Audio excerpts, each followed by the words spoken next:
तो हेलो दोस्तों, स्वागत है आप सभी लोगों का फिर से आपके अपने चैनल राइजिंग स्टार क्लासेस पर। तो दोस्तों, आज की इस वीडियो में मैं आप लोगों को 12th केमिस्ट्री के बहुत ही ज्यादा 5 महत्वपूर्ण नियम बताने वाला हूं। ठीक है, ये पांचों जो नियम है बहुत ज्यादा इंपॉर्टेंट है 2025 बोर्ड एग्जाम के लिए, क्योंकि यही जो नियम होते हैं हर साल पेपर में रिपीट होते रहते हैं। ठीक है, प्रीवियस ईयर का पेपर उठा करके देखेंगे तो हर पेपर में, ठीक है, चाहे 2024 का हो, 23 का हो, 22 का हो, यही 5 नियम पूछे जाते हैं। तो सबसे पहले आपको क्या करना है, इन 5 नियम को अच्छे से याद कर लेना है, समझ लेना है।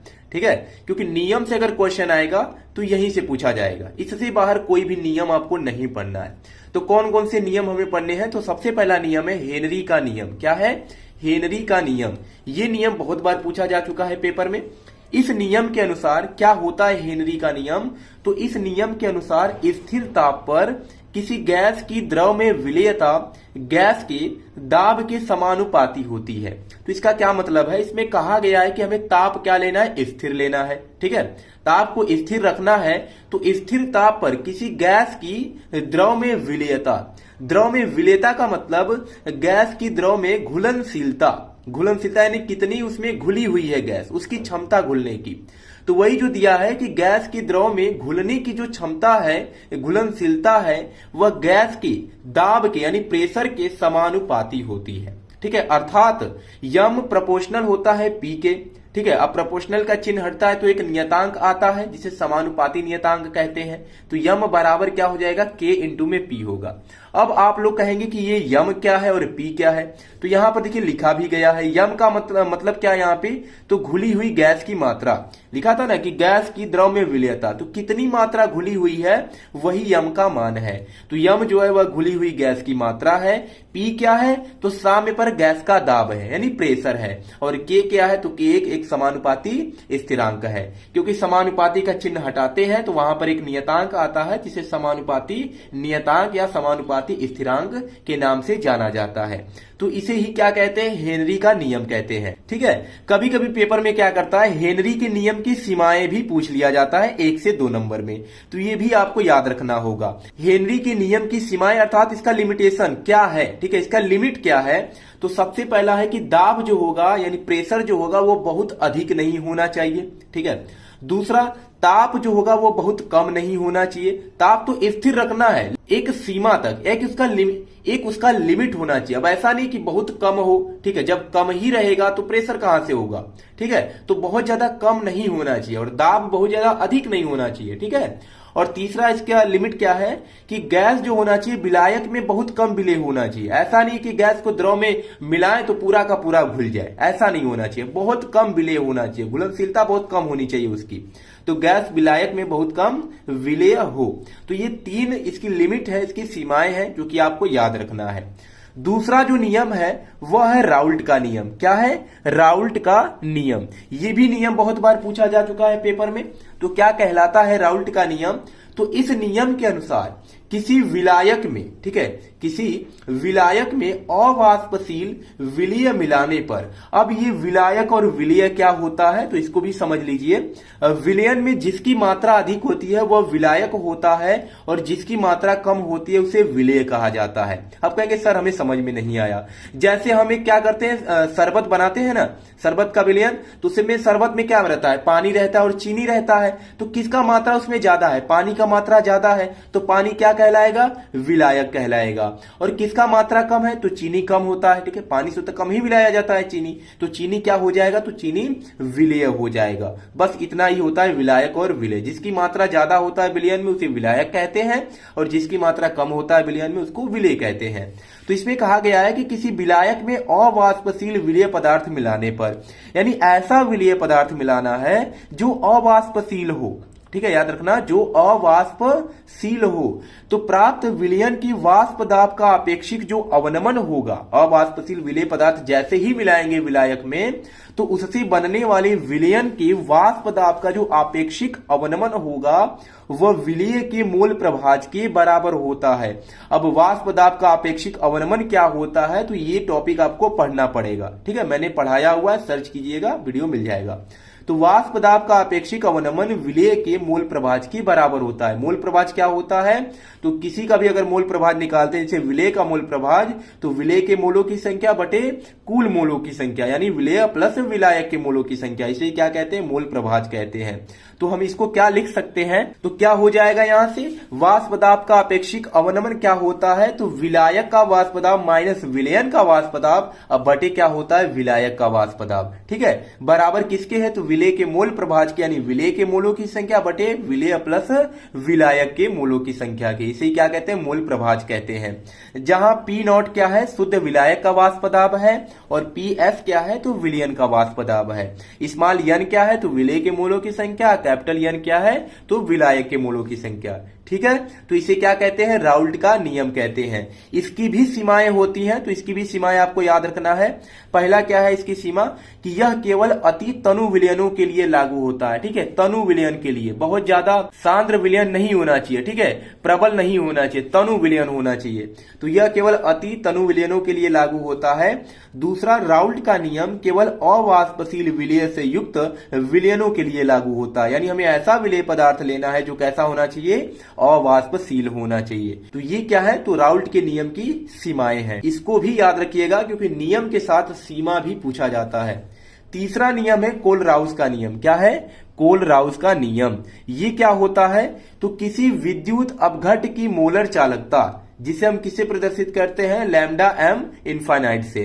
ठीक है, अनंत तनुता पर विद्युत अपघट्टियों द्वारा दिए जाने वाले धनायनों तथा ऋणायनों की आयनिक चालकताओं का योग होती है। ठीक है, आयनिक मतलब उस पर आयन होना चाहिए। तो जो मोलर चालकता होती है वह धनायनों और ऋणायनों की आयनिक चालकताओं का क्या होती है, योग होती है। इसे क्या कहते हैं, कोलराउस का नियम कहते हैं। तो क्या लिख सकते हैं इसको, ये जो मोलर चालकता होता है, आयनिक क्या कहा गया कि आयनिक चालकताओं का योग होती है, यानी धनायन का प्लस ऋणायन का। तो यन प्लस लैम्डा इनफाइनाइट प्लस यन माइनस लैम्डा इनफाइनाइट हो जाएगा। तो ये धनात्मक आयन है और ये ऋणात्मक आयन है, तो इसका ही योग होता है क्या, मोलर चालकता। तो इसे ही क्या कहते हैं, तो कोलराउस का नियम कहते हैं। जहां लैम्डा इनफाइनाइट क्या है, तो मोलर चालकता है, जैसा कि ऊपर बताया गया था, मोलर चालकता को लैम्डा इनफाइनाइट से प्रदर्शित किया गया है। और यन प्लस क्या है, तो प्रति सूत्र इकाई से वियोजन के पश्चात प्राप्त धनायनों की संख्या है। और यन माइनस क्या है, तो प्रति सूत्र इकाई से वियोजन के पश्चात प्राप्त ऋणायनों की संख्या है। ठीक है, तो ये होता है कोलराउस का नियम। चौथा नियम है फैराडे के विद्युत अपघटन के नियम। ये भी नियम बहुत ज्यादा इंपॉर्टेंट है। ठीक है, तो फैराडे के विद्युत अपघटन के दो नियम है, पहला प्रथम नियम और द्वितीय नियम। तो इसमें दोनों नियम आपको याद रखना है। कभी कभी प्रथम नियम डायरेक्ट पूछ लेता है या दोनों भी पूछा जा सकता है पेपर में। तो प्रथम नियम क्या होता है, तो इस नियम के अनुसार इलेक्ट्रोड से मुक्त हुए या इलेक्ट्रोड पर एकत्रित होने वाले पदार्थ की मात्रा विद्युत अपघट्य में से प्रवाहित आवेश के समानुपाती होती है। कहा गया है या तो इलेक्ट्रोड से मुक्त हुए पदार्थ की मात्रा ले लिया जाए या इलेक्ट्रोड पर एकत्रित होने वाले पदार्थ की मात्रा ले लिया जाए, दोनों ही क्या होता है, उस विद्युत अपघट्य में से प्रवाहित आवेश के समानुपाती होता है। तो अगर हम पदार्थ की मात्रा को W से दिखाएं तो W क्या हो जाएगा, प्रवाहित आवेश के समानुपाती होगा, यानी Q के क्या हो जाएगा, प्रोपोर्शनल हो जाएगा। और प्रोपोर्शनल I T के भी होगा, क्योंकि Q बराबर IT होता है। तो जब Q के समानुपाती है तो I इंटू T के भी क्या होगा, समानुपाती होगा। और जैसे ही समानुपाती का चिन्ह हटाते हैं तो एक क्या आता है, नियतांक आता है। तो W बराबर क्या हो जाएगा, Z, और Q की जगह पे हमने क्या रख दिया, तो I इंटू में T। तो W बराबर क्या हो जाएगा, ZIT। जहां Z क्या है, तो एक समानुपाती स्थिरांक है, और इस समानुपाती स्थिरांक को क्या कहते हैं, तो विद्युत रासायनिक तुल्यांक कहते हैं। याद रखिएगा क्या कहते हैं इसको, विद्युत रासायनिक तुल्यांक के भी नाम से जाना जाता है। दूसरा नियम है द्वितीय नियम। ठीक है, तो द्वितीय नियम में क्या होता है, तो इसमें इस नियम के अनुसार जब विद्युत धारा की समान मात्रा, ठीक है, क्या होता है द्वितीय नियम में, तो इस नियम के अनुसार विद्युत धारा की समान मात्रा विभिन्न विद्युत अपघट्टियों में प्रवाहित की जाती है तो इलेक्ट्रोडों पर मुक्त मात्राएं, मात्रा को किससे दिखाया गया है, तो W से दिखाया गया है। तो इसमें मात्राएं की बात किया है तो पहला मात्रा W1 हो जाएगा और दूसरा W2 हो जाएगा। तो मुक्त मात्राएं उनके तुल्यांक तुल्यांकी या विद्युत रासायनिक तुल्यांक के क्या होता है, समानुपाती होता है। तो विद्युत रासायनिक तुल्यांक का मतलब क्या, उसको किससे प्रदर्शित करते हैं, जेड से प्रदर्शित करते हैं। तो इसमें कहा गया है कि जो प्रवाहित धारा है, ठीक है, प्रवाहित जो धारा है वह विद्युत अवघट्टों में प्रवाहित की जाती है, तो इलेक्ट्रोडों पर मुक्त मात्राएं उनके तुल्यांकी या विद्युत रासायनिक तुल्यांक के समानुपाती होता है। विद्युत उनके तुल्यांकी भार के भी समानुपाती होता है, और किसके समानुपाती होता है, तो रासायनिक तुल्यांक के भी समानुपाती होता है।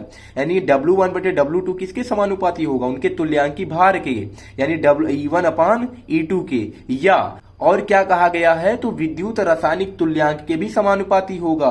तो यहां से क्या लिख सकते हैं, E1 बटे E2 बराबर हो जाएगा Z1IT बटे Z2IT।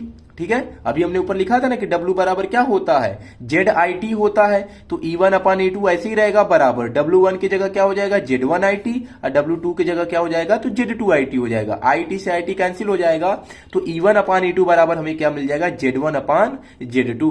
तो इससे ये प्रूव होता है कि यह तुल्यांकी भार के साथ साथ विद्युत रासायनिक तुल्यांक के भी समानुपाती होता है। तो इसे ही क्या कहते हैं, फैराडे का द्वितीय नियम कहा जाता है। ठीक है, तो ये 4 नियम हो गए। 5वां नियम क्या है, तो 5वां नियम है हार्डी-सुलजे नियम। क्या है, हार्डी-सुलजे नियम। ये भी नियम बहुत बार पेपर में आ चुका है। तो ये क्या होता है, इस नियम के अनुसार विपरीत आवेश युक्त आयन की संयोजकता जितनी अधिक होगी, ठीक है, विपरीत आवेश युक्त आयन की संयोजकता जितनी अधिक होगी, उसकी सॉल का स्कंदन करने की शक्ति भी उतनी ही क्या होगी, अधिक होगी, यानी उसके समानुपाती होता है। विपरीत आवेश युक्त आयन की संयोजकता जितनी अधिक होगी और उसके सॉल का स्कंदन करने की शक्ति भी उतनी ही क्या होगी, तो अधिक होगी। इसे क्या कहते हैं, हार्डी-सुलजे नियम कहते हैं। तो ये 5 जो नियम है बहुत ही ज्यादा इंपॉर्टेंट है आप लोगों के पेपर के लिए। तो अगर आप लोग 2025 बोर्ड एग्जाम की तैयारी कर रहे हैं तो सबसे पहले इन 5 नियम को याद कर लेना है। ठीक है, और मैंने आपको समझा भी दिया है कि ये नियम कैसे आया है और इसका मतलब क्या है। तो इसका नोट्स भी बना लीजिए। ठीक है, मैंने पूरा आपको दिखाया हुआ है, वीडियो को रोक करके एक एक नियम का आपको नोट्स बनाना है और उसको याद करना है। तो चलिए मिलते हैं नेक्स्ट वीडियो में एक नए टॉपिक के साथ, तब तक के लिए धन्यवाद।